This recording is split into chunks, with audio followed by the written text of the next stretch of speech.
Carmen Sandiego is back. But this time you're not chasing her, you are her. Hey Gumshoes, if you were an 80s or 90s kid, you might remember chasing Carmen Sandiego across the world in her classic computer games, or from watching the iconic early 90s TV show. Fast forward to the 2010s and a whole new generation was introduced to Carmen in her 2019 animated series. But now, this brand new adventure continues her story with a sleek new look, while bringing back the puzzle-solving detective fun of the originals. This is the first ever version of the game where you actually step into Carmen's shoes. And so to set the scene, she's cooperating with Acme. Well, for now anyway. But first, I need to find a way to break into this safe. I've never done an unboxing before, at least not for something where I had no idea what was inside of it.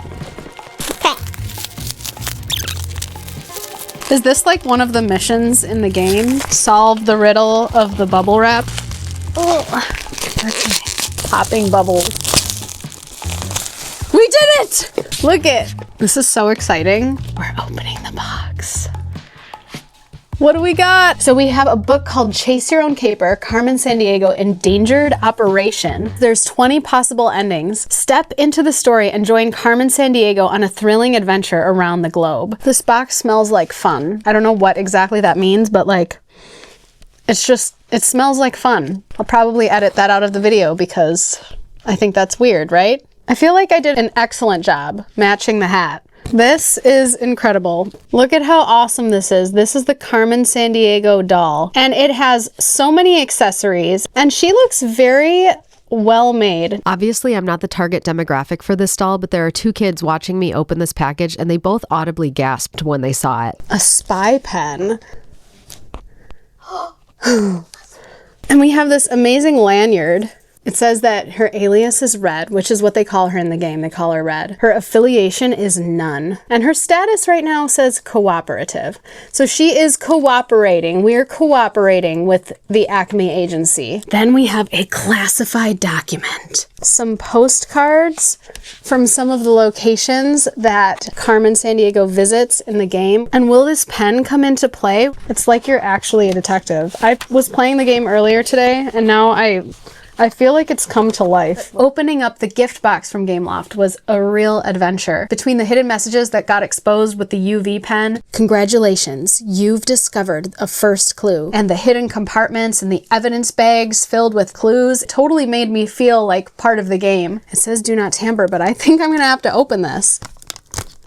We're opening our first evidence bag. This is the evidence for Fast Eddie B. I carefully examined the concealed evidence for clues, uncovering a map of suspected Vile hideouts, a timeline tracing Carmen Sandiego's legacy all the way back to her 1985 debut, and even a set of instructions for crafting Chinese throwing stars, an item that would soon prove crucial to this investigation. Remove the lanyard and slide the back up with your thumbs.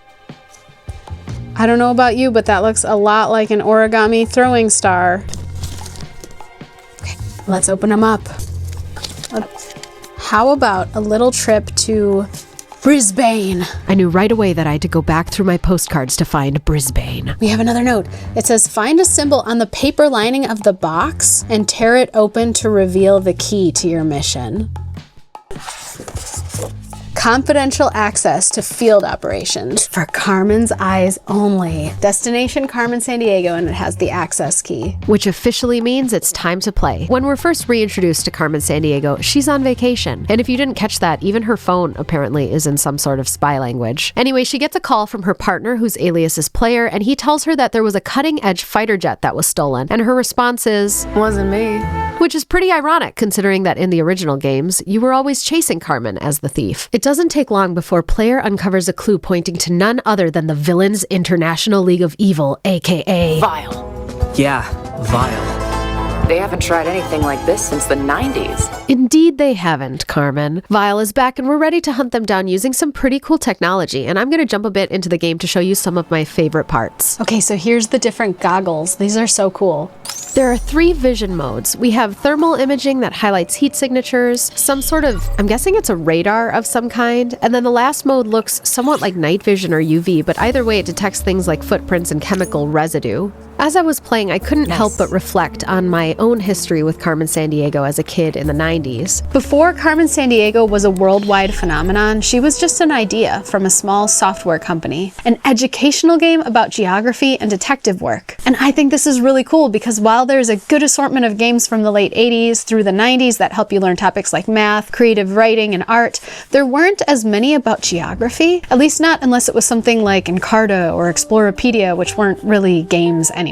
Totally inconspicuous to just paraglide right in.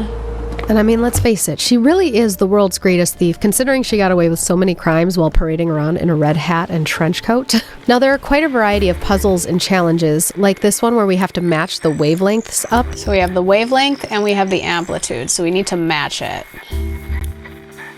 Then we have our offset. Piece of cake. There we go. Piece of cake, like she said. Or this puzzle where you need to untangle the wires, which took me way longer than it should have. Let's see how quickly I can do it.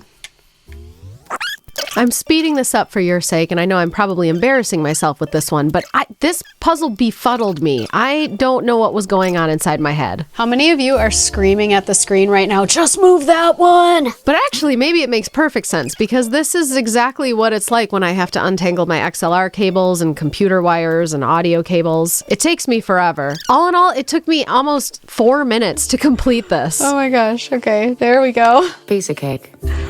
Piece of cake! But some of my favorite parts come from the dialogue. Even what the NPCs are saying had me cracking up. I am a simple delivery guy. See? It says so on my name tag. I don't believe you.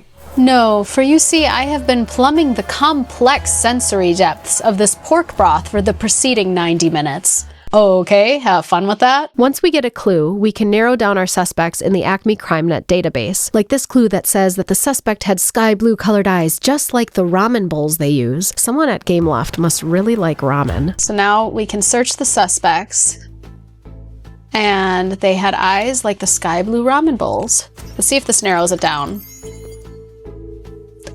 Only 3 suspects left. As an adult with nostalgic ties to the franchise, I thoroughly enjoyed playing the game, especially the parts that had pixelated graphic styles, which is well represented in the Acme files, which is an additional game mode that presents the missions in 2D pixel art, but it also still blends the modern gameplay. And if you grab the deluxe edition, you'll unlock a DLC mission that actually flips the script, and you'll be playing as Acme chasing Carmen, just like in the original 1985 game. The DLC also has access to an art book that gives you a behind-the-scenes look at the creation of the game with concept sketches and character designs, but my favorite part was access to the official soundtrack. In fact, I think they did a really great job with the sound design in general for this game. Both the original compositions and the sound effects are very satisfying to listen to. Most of all, though, I appreciated that it still kept tons of historical geography content, with oodles of facts and historical context about the places that you visit. So this cemetery houses the crypts for some of the most famed New Orleanians.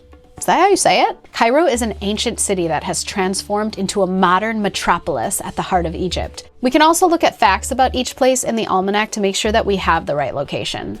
So here we have some facts about Accra, the capital of Ghana. But I still wondered what a younger human might think of the game, and so I borrowed my middle schooler and sat her down At the computer with basically no instruction, and 45 minutes later she was spouting facts about Brazil while also declaring that being a detective was now going to be her whole personality. I called it, it's Brazil. You know how I knew? You know how I knew? The statue. Christ the Redeemer. Plugging it in now. Oh. What I loved about watching my middle schooler play this game was seeing how what felt nostalgic to me felt completely new to her. The pixelated nods to the original game, for example, while I recognized them as a throwback, she just thought they looked cool and it made her feel like a hacker even without the context of the classic version. Ah! Success! I love this. How long have I been playing? It's epic.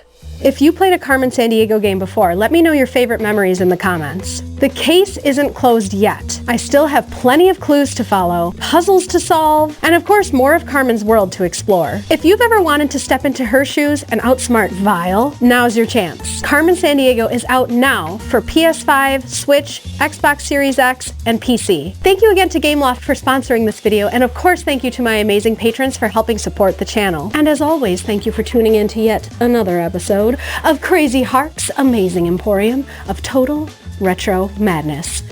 And sometimes other things too.